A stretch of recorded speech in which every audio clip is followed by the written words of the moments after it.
अरे अनु ମୁଁ କ'ଣ ଶୁଣିଲି ତୋର ବାହାଘର ଠିକ୍ ହେବା ପାଇଁ ଯାଉଛି। ତୋତେ ତ ବହୁତ ପିଲା ଦେଖିବା ପାଇଁ ଆସିଥିବେ।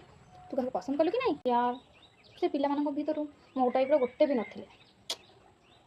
ତୋତେ ତାହେଲେ କେମିତି ପିଲା ପସନ୍ଦ? ସେ ଗଭର୍ଣ୍ଣମେଣ୍ଟ ଚାକିରି କରିଥିବ, ମାସକୁ ଲକ୍ଷ ଲକ୍ଷ ଟଙ୍କା ଇନକମ୍ କରୁଥିବ, ଆଉ ତା ପାଖରେ ବଡ଼ ଘର ଥିବ ଆଉ ବଡ଼ ଗାଡ଼ି ଥିବ। ତୋତେ ତ ଆଜି ବି ପିଲା ଘର ଦେଖିବା ପାଇଁ ଆସିଥିଲେ, ସେମାନେ ପସନ୍ଦ କଲେ ତ ତୋତେ? ତୁ ଜାଣିଛୁ ନା ସେମାନେ 10 ଲକ୍ଷ ଟଙ୍କା ଆଉ 20 ଭରିର ସୁନା ମାଗୁଥିଲେ। ନେବା ଆଉ ଯୌତୁକ ଦେବା ଆଇନଗତ ଅପରାଧ, ଯେଉଁଟାକି ମୁଁ ମନା କରିଦେଲି ଡାଇରେକ୍ଟ। ହେଲେ ତୁ ବି ତ ପିଲା ବାଛୁଛୁ ନା, ଯାହା ପାଖରେ ଗଭର୍ଣ୍ଣମେଣ୍ଟ ଜବ୍ ଥିବ, ଲକ୍ଷ ଲକ୍ଷ ଟଙ୍କାର ମାଲିକ ହେଇଥିବ, ବଡ଼ ଗାଡ଼ି ଥିବ, ବଡ଼ ଘର ଥିବ। ହେଲେ ଏସବୁ ତ ଗୋଟେ ଝିଅର ଜରୁରୀ ଥାଏ ନା, କାହିଁକିନା ସିଏ ବାହା ହେଇକି ତା ସାଙ୍ଗରେ ସାରା ଜୀବନ ରହିବ।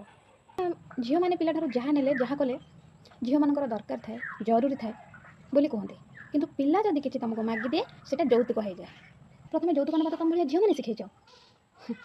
କାହିଁକି ନା ତୁମେମାନେ ଗୋଟେ ପୁଅର ଗୁଣ, ତା ମନ, ତା ସ୍ୱଭାବ, ତା ରଙ୍ଗ ଢଙ୍ଗ ଏସବୁକୁ ଦେଖ ନା। ତା ପାଖରେ ଦେଖ ଭଲ ଇନକମ୍, ଭଲ ଘର, ବଡ଼ ଗାଡ଼ି, ଏସବୁ ଜିନିଷକୁ ତୁମେ ମହତ୍ତ୍ୱ ଦେଇଥାଅ। ଏଇଟା ବି ଗୋଟେ ଯୌତୁକ ସାଙ୍ଗରେ ସମାନତା ହେଲା ନା।